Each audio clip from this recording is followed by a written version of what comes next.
Hello दोस्तों, मैं प्रेम प्रकाश एक बार फिर से आपके अपने ही चैनल पर स्वागत करता हूं।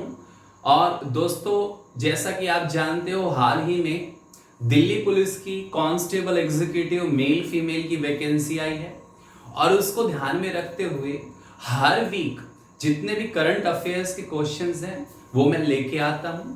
तो इसके तहत आज भी एक वीडियो हम डिस्कस करेंगे यहाँ पर, और वो होगी करंट अफेयर्स अगस्त माह के सेकेंड वीक के जो क्वेश्चंस यहाँ पर बनेंगे उनको हम डिस्कस करेंगे।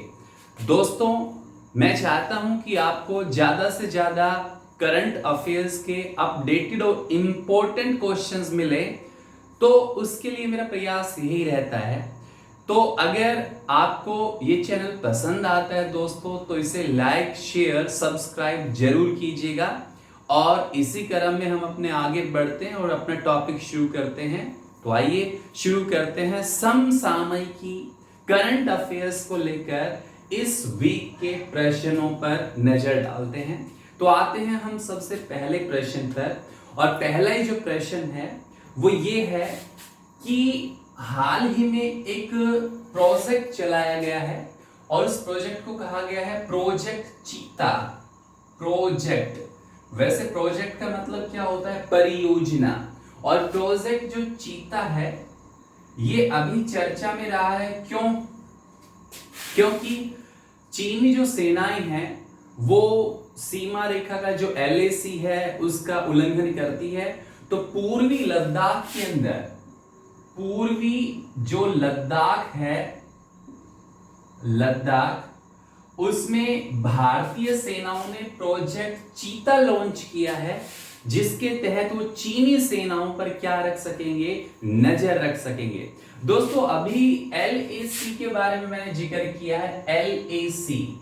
LAC मीन्स होता है लाइन ऑफ एक्चुअल कंट्रोल, जबकि भारत और पाकिस्तान के बीच में जो सीमा है वो कहलाती है LOC, लाइन ऑफ कंट्रोल। लेकिन यहां पे मैं बात कर रहा हूं LAC। तो भारत और चीन के बीच में दो सीमा रेखाएं हैं, एक तो मैकमोहन रेखा और दूसरी मैकमोहन लाइन, और दूसरी है वो LAC है। तो ये था पहला ही प्रश्न कि ऑपरेशन जो प्रोजेक्ट चीता है वो किस को लेकर है। तो चीनी सेनाओं को रोकने के लिए जो है ये मिशन जो है, ये प्रोजेक्ट है, ये लॉन्च किया है। उसके बाद हम आते हैं अपने सेकंड क्वेश्चन पर, और जो दूसरा प्रश्न है वो अभी हाल ही में रूस चर्चा में है कि उसने कोविड-19 को लेकर, जो कोरोना वायरस है उसको लेकर एक वैक्सीन बनाई है और उसका सफल प्रयोग रहा है, ऐसा रूस ने दावा किया है। तो हाल ही में जो कोरोना है, कोरोना कोविड-19 जिसको कोड नेम दिया गया है, इसके लिए जो वैक्सीन है, वैक्सीन वो रूस ने बना ली है। और अगर हम इस वैक्सीन के नाम की बात करें तो इस वैक्सीन को जो नाम दिया गया है वो दिया गया है स्पुतनिक, स्पुतनिक V। ये इस वैक्सीन का नाम है। ठीक है दोस्तों, अगर आपने पहले स्पुतनिक वर्ड सुना हो तो 1957 में ही रूस ने अपना स्पेस मिशन लॉन्च किया था और उस शटल का जो नाम था वो स्पुतनिक ही था। तो यहाँ भी स्पुतनिक V जो है इस वैक्सीन का जो है नाम रखा है। ठीक है दोस्तों, उसके बाद हम आते हैं थर्ड क्वेश्चन पर, और तीसरा जो प्रश्न है वो टिम कुक को लेकर है। टिम कुक, अभी ये कौन है? तो ये CEO है, चीफ एग्जीक्यूटिव ऑफिसर है, मुख्य कार्यकारी अधिकारी हैं। कौन? टिम कुक किसके हैं? तो एप्पल के हैं, एप्पल। लेकिन ये टिम कुक जो है ये चर्चा में इसलिए है क्योंकि ये दुनिया के जो अरबपति की सूची है, CEO में जो अरबपति की सूची है, अरबपति, दुनिया में जो उद्योगपति हैं, बिजनेस टाइकून हैं, उनकी अरबपति की सूची के CEO में टिम कुक का नाम आया है। तो ये जानकारी थी टिम कुक को लेकर। बात करते हैं एप्पल की। तो एप्पल के जो को फाउंडर थे, संस्थापक थे, वो स्टीव जॉब्स थे, तो जिनका निधन हो चुका था 2011 के अंदर। तो अभी फिलहाल टिम कुक हैं एप्पल के सीईओ।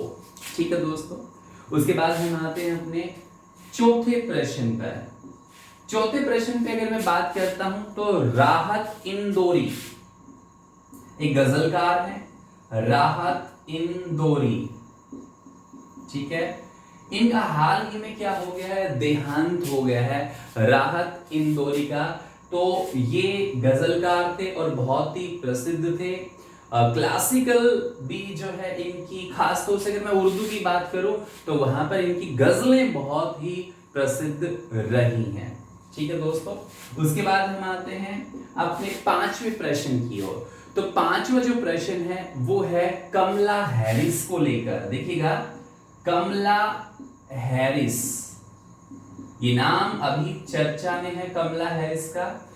क्यों है चर्चा में, पहले तो मैं ये बता देता हूं, ये पहली भारतीय मूल की सीनेटर हैं, सीनेटर हैं भारतीय मूल की। ठीक है, और अभी ये चर्चा में इसलिए है क्योंकि इनको अमेरिकी उपराष्ट्रपति के लिए जो चुनाव होगा उसके लिए इनको कैंडिडेट चुना गया है, कैंडिडेट इनको चुना गया है, अर्थात ये उम्मीदवार चुने गए हैं। कौन, कमला हैरिस। और किस पार्टी को लेकर, तो ये डेमोक्रेटिक पार्टी, अमेरिका की जो डेमोक्रेटिक पार्टी है, डेमोक्रेटिक पार्टी, तो उसकी उम्मीदवार बनी है कमला हैरिस, जो भारतीय मूल की पहली अमेरिकी सीनेटर भी है। दोस्तों, सीनेटर क्या होता है, जो अमेरिकी संसद है उसका नाम है कांग्रेस, और उसके दो सदन हैं। निम्न जो सदन है वो कहलाता है हाउस ऑफ रिप्रेजेंटेटिव, और जो अपर हाउस है, फॉर एग्जांपल जैसे हमारा राज्यसभा है, इस तरीके से उनका अपर हाउस है वो सीनेटर कहलाता है। और अमेरिका में दो ही पार्टियां हैं, डेमोक्रेटिक पार्टी और रिपब्लिक पार्टी। तो ये डेमोक्रेटिक पार्टी की ओर से क्या है, उपराष्ट्रपति जो वाइस प्रेसिडेंट हैं, वाइस प्रेसिडेंट, उनके लिए ये कैंडिडेट नियुक्त की गई हैं। तो ये ध्यान रखिएगा।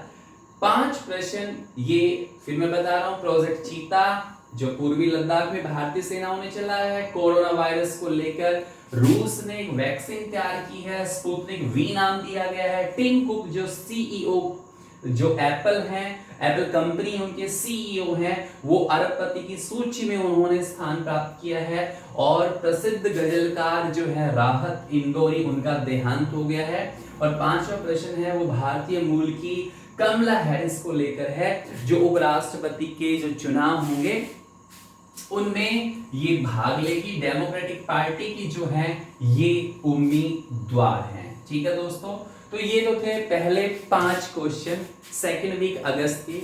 उसके बाद हम आते हैं अपने नेक्स्ट क्वेश्चन पर, और ये है 6th, जो छठा प्रश्न है वो प्रश्न है मॉरिशस को लेकर। और मॉरिशस के जो देखिएगा, मॉरिशस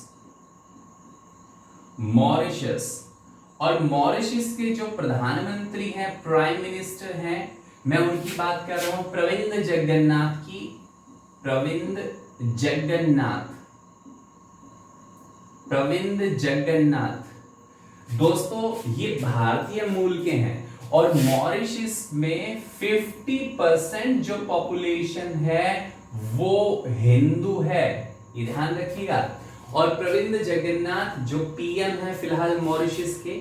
अब इन्होंने क्या किया है, मॉरिशस में पर्यावरण को लेकर एक पर्यावरण आपातकाल की घोषणा की है। आपातकाल जिसे हम इमरजेंसी कहते हैं, एनवायरमेंट इमरजेंसी की इन्होंने घोषणा की है।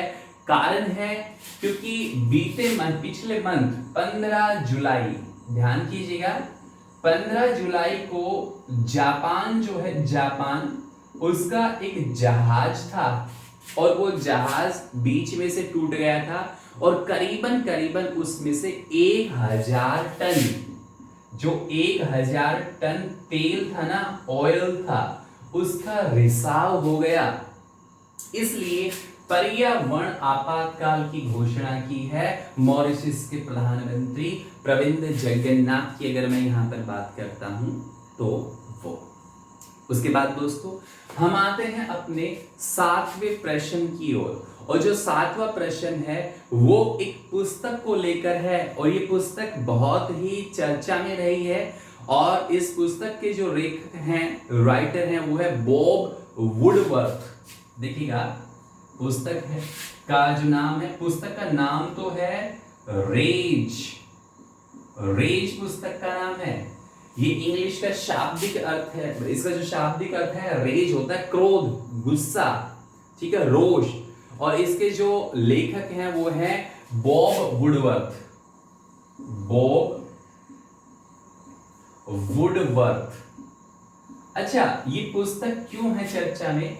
क्योंकि इसमें जो यूएस प्रेसिडेंट है डोनाल्ड ट्रंप, जो डोनाल्ड ट्रंप की अगर मैं बात करता हूं, और उत्तर कोरिया के जो राष्ट्रपति हैं किम जोंग, ट्रंप और किम जोंग, ठीक है दोस्तों, इन दोनों की जो मीटिंग हुई है उसको लेकर ये पुस्तक है।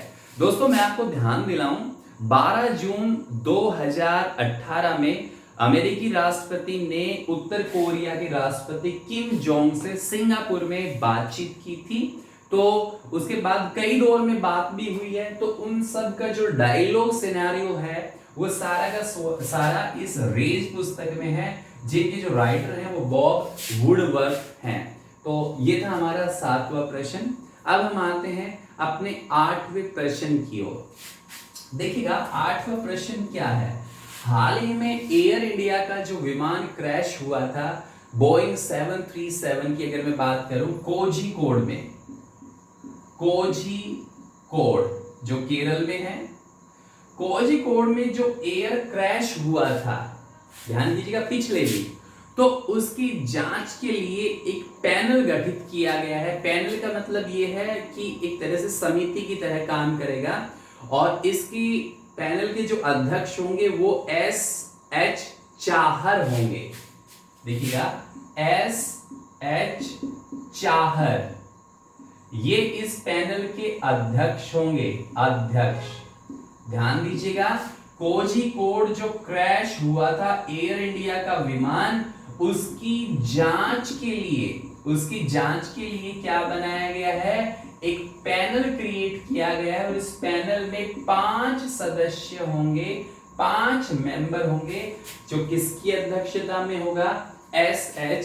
चाहर की अध्यक्षता में उसको जो है संचालन उसका किया जाएगा। ठीक है दोस्तों, उसके बाद हम आते हैं अपने 9वें क्वेश्चन की ओर, और जो 9th क्वेश्चन है वो क्या है, आइए इसके बारे में हम जानते हैं। 9वां प्रश्न है कि मैं प्रधानमंत्री श्री नरेंद्र मोदी की बात करता हूं। प्रधानमंत्री श्री नरेंद्र मोदी ऐसे प्रधानमंत्री बन गए हैं जो सबसे लंबे समय तक गैर कांग्रेसी प्रधानमंत्री रहे हैं। ध्यान दीजिएगा, प्रधानमंत्री नरेंद्र मोदी गैर कांग्रेसी रूप में सबसे लंबे समय तक प्रधानमंत्री बने हैं। इससे पहले जो प्रधानमंत्री थे वो थे श्री भूतपूर्व प्रधानमंत्री श्री अटल बिहारी वाजपेयी, जो 2272, देखिएगा 2272 दिन प्रधानमंत्री रहे थे। कौन? श्री अटल बिहारी वाजपेयी जी। तो वो 2272 दिन पीएम रहे थे, और इसका रिकॉर्ड अब तोड़ा है प्रधानमंत्री नरेंद्र मोदी ने। तो कहने का मतलब ये है कि गैर कांग्रेसी प्रधानमंत्री मोदी हैं, जिन्होंने लंबे समय तक पीएम रहे हैं। अगर इसके अलावा और मैं इतने दिनों की बात करता हूं, तो इतने दिनों तक, इससे अधिक दिनों तक कौन कौन पीएम रह चुके हैं, तो ध्यान दीजिएगा, एक तो नेहरू, दूसरा इंदिरा गांधी, और तीसरे मनमोहन सिंह।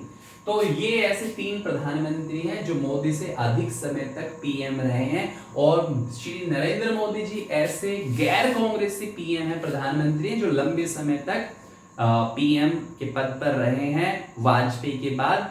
और 26 मई, ध्यान दीजिएगा, 26 मई 2014 को श्री नरेंद्र मोदी पीएम पद की शपथ ली थी, और उस समय उन्होंने 14वें प्रधानमंत्री के रूप में शपथ ली थी। तो दोस्तों, अगर प्रश्न ये पूछा जाता है कि सबसे लंबे समय तक गैर कांग्रेसी प्रधानमंत्री कौन रहे हैं, तो श्री नरेंद्र मोदी जी। तो ये हो गए हमारे 9 प्रश्न।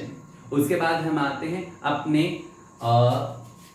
10वें प्रश्न की ओर, और जो 10वां प्रश्न हमारा है वो है, अभी प्रधानमंत्री ने टैक्स को लेकर टैक्सेशन में कुछ सुधार किया है और एक आयकर प्लेटफॉर्म तैयार किया है, आयकर प्लेटफॉर्म, ठीक है। और ये जो आयकर प्लेटफॉर्म है, देखिएगा क्वेश्चन नंबर 10 क्या है, जो आयकर प्लेटफॉर्म है, प्लेटफॉर्म, ये लागू हो जाएगा कब से?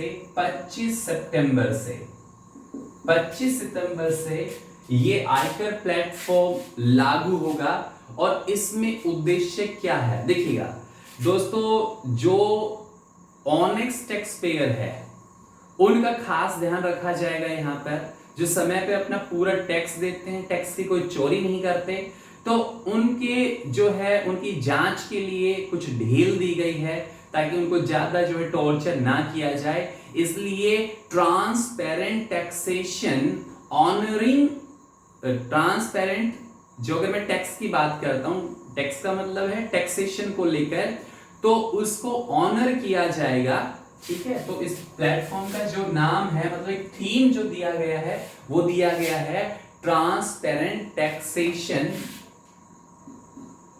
ट्रांसपेरेंट, ट्रांसपेरेंट होता है पारदर्शी, taxation, taxation honouring, honouring the honest, honouring the honest. ये एक तरह से क्या है, इसका थीम है, पारदर्शी टैक्सेशन सिस्टम को यहां पर क्रिएट किया गया है, ठीक है दोस्तों। उसके बाद हम आते हैं अपने 11वें प्रश्न की ओर, और 11वां जो प्रश्न है वो चंद्रयान 2 को लेकर है।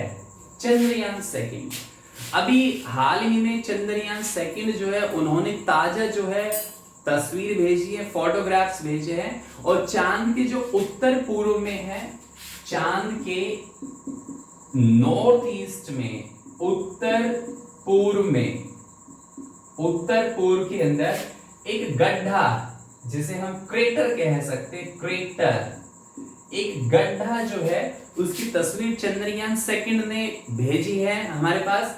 और ध्यान दीजिएगा, ये जो क्रेटर है इसका जो नाम रखा है, वो नाम रखा है साराभाई क्रेटर। ध्यान दीजिएगा, साराभाई क्रेटर इसका नाम दे दिया गया है, क्रेटर।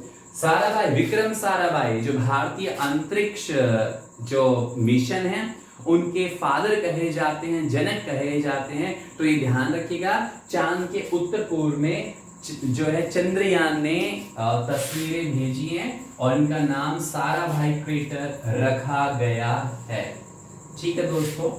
तो ये कुछ क्वेश्चन मैं करा रहा हूं आपको, 2nd वीक है अगस्त के। तो 11 प्रश्न जो है हमने कर लिए हैं। इसके बाद 12 प्रश्न सॉरी हमने कर लिए हैं। इसके बाद हम आते हैं अपने 13वें प्रश्न की ओर। क्वेश्चन नंबर कितने हो गए हैं? 11 क्वेश्चन हमने कर लिए हैं, कंप्लीट हो गए। नेक्स्ट जो क्वेश्चन हमारे पास आता है 12वां प्रश्न, आइएगा इस पर हम नजर डालते हैं। और ये प्रश्न जो है, अभी हाल ही में 2 जो क्रिकेटर हैं उन्होंने संन्यास की घोषणा कर दी है, अंतरराष्ट्रीय क्रिकेट से संन्यास की घोषणा की है। एक तो महेंद्र सिंह MS धोनी ने, और दूसरा जो नाम आता है वो आता है सुरेश रैना, सुरेश रैना।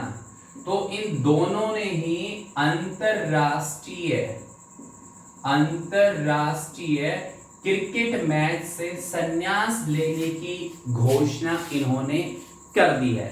तो ये चर्चा में है।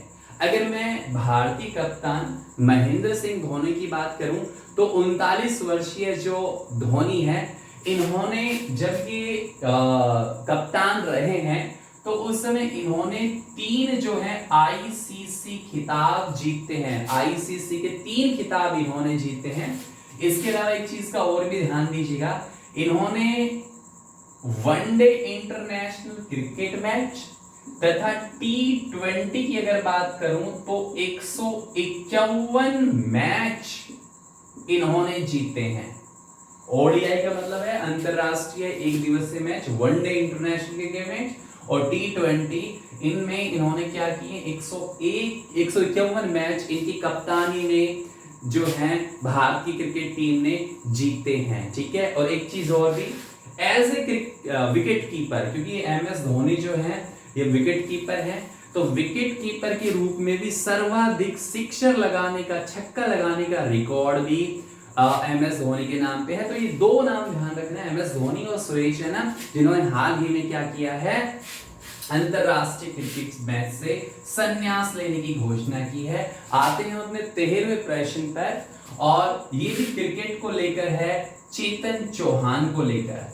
चेतन चौहान, देखिएगा चेतन चौहान हाल ही में इनका देहांत हो गया है। ये भारतीय क्रिकेटर रह चुके हैं और ये यूपी सरकार के अंदर मंत्री थे, लेकिन इनको कोरोना जो है, कोरोना पॉजिटिव पाए गए थे और इनको इन्फेक्शियस, जो किडनी इन्फेक्शियस था काफी समय से, इन्फेक्शन को लेके, तो हाल ही में इनका देहांत हो गया है। तो चेतन चौहान जी की मैं यहाँ पर बात करता हूँ। तो उसके बाद हम आते हैं अपने नेक्स्ट क्वेश्चन पर, और जो 14वां प्रश्न यहाँ पर है हमारे पास, वो प्रश्न ये है कि सुर सम्राट की अगर मैं बात करता हूं, सुर सम्राट पंडित जसराज जी, पंडित जसराज, इनको सुर सम्राट कहा जाता है और ये पद्म विभूषण जो सिविलियन अवार्ड है उससे सम्मानित है। हाल ही में इनका जो है देहांत हो गया है, पंडित जसराज का, अमेरिका में इनका देहांत हो गया है। और इनका जो घराना है वो मेवात घराना है, ये ध्यान रखिएगा, मेवात घराने से ये बिलोंग करते थे। ठीक है दोस्तों, तो इस पंडित जसराज की बात करें तो इन्हें सुर सम्राट कहा जाता है। और सबसे बड़ी बात ये है, अगर मैं इनके पैतृक गांव की बात करता हूं तो ये हरियाणा से थे। अगर HSC का भी कोई एग्जाम आता है तो इस तरह के क्वेश्चन आ जाते हैं। हरियाणा का जो फतेहाबाद जिला है उसमें एक गांव है जिसका नाम है पीली मंदोर। हरियाणा में फतेहाबाद इसे फतेहाबाद भी बोलते हैं, एक डिस्ट्रिक्ट है, और इसमें एक गांव है पीली मंदोर।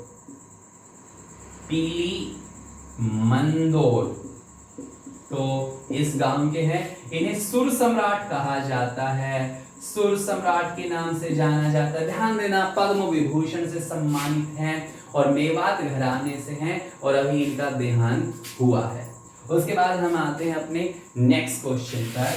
देखिएगा 15वां जो प्रश्न है उस पे हम आते हैं। 15वां क्वेश्चन, और ये प्रश्न जो है ये एक डायरेक्टर हैं, फिल्म निर्देशक है जिनका नाम है निशिकांत कामत। देखिएगा निशिकांत कामत, इनका हाल ही में क्या हो गया है, इनका भी देहांत हो गया है, मृत्यु हो गई है। हाल ही में इनकी 2 बड़ी ही प्रसिद्ध फिल्म रही है, मैं यहाँ पे बात करता हूं। एक तो है दृश्यम मूवी और दूसरी मदारी मूवी। दृश्यम व मदारी मूवी जो है इन्होंने ही बनाई थी, इनके निर्देशन में इनको बनाया गया था। तो हाल ही में इनका देहांत हो गया है। उसके बाद हम आते हैं अपने लास्ट क्वेश्चन पर, इस वीक का जो अंतिम प्रश्न है, और वो है राकेश अस्थाना को लेकर। दोस्तों राकेश अस्थाना बहुत ही चर्चा में ये नाम रहा है, खास तौर से मैं बात करता हूं 2018 में। ध्यान कीजिएगा, 2018 में सीबीआई के डायरेक्टर थे आलोक वर्मा, और एक बहुत बड़ा डिस्प्यूट हुआ था क्योंकि उस समय राकेश अस्थाना सीबीआई के जो है स्पेशल डायरेक्टर थे और आलोक वर्मा जो थे वो डायरेक्टर थे सीबीआई के, तो ये पूर्व डायरेक्टर भी रह चुके हैं। तो इन दोनों के बीच में विवाद हुआ, एक दूसरे पे आरोप लगाए गए थे और मामला सुप्रीम कोर्ट तक चला गया था, और उस समय अंतरिम सीबीआई डायरेक्टर एम नागेश्वर बनाए गए थे। तो अभी हाल ही में ये फिर से चर्चा में है। तो बॉर्डर सिक्योरिटी फोर्स की अगर मैं बात करता हूं, बीएसएफ की बात करता हूं, तो राकेश अस्थाना जो आईपीएस कैडर के रह चुके हैं, ये सीबीआई के डायरेक्टर भी, महानिदेशक भी रह चुके हैं, तो इन्हें बीएसएफ का जो है डायरेक्टर इनको नियुक्त किया गया है। ठीक है दोस्तों, तो ये थे करंट अफेयर्स के सेकंड वीक के 16 प्रश्न। दोस्तों मैंने फर्स्ट वीक के भी डाले हुए थे, वो वीडियो भी आप जरूर देखना, और आज मैंने सेकंड वीक के डाले हैं। अब मिलते हैं अपनी अगली वीडियो में, और वो होगा अगस्त में थर्ड वीक के जितने भी महत्वपूर्ण क्वेश्चन बनेंगे उनको लेकर। दोस्तों दिल्ली पुलिस के एग्जाम की तैयारी के पर्पज से मैं इनको डाल रहा हूं खास तौर से, हालांकि और भी एग्जाम में ये आपके काम आएंगे, करंट अफेयर्स तो सभी में आता है। तो बने रहिएगा इस चैनल को, ज्यादा से ज्यादा आप इसको देखिएगा, और मिलते हैं फिर एक और वीडियो के साथ। Till then have a good day, thank you.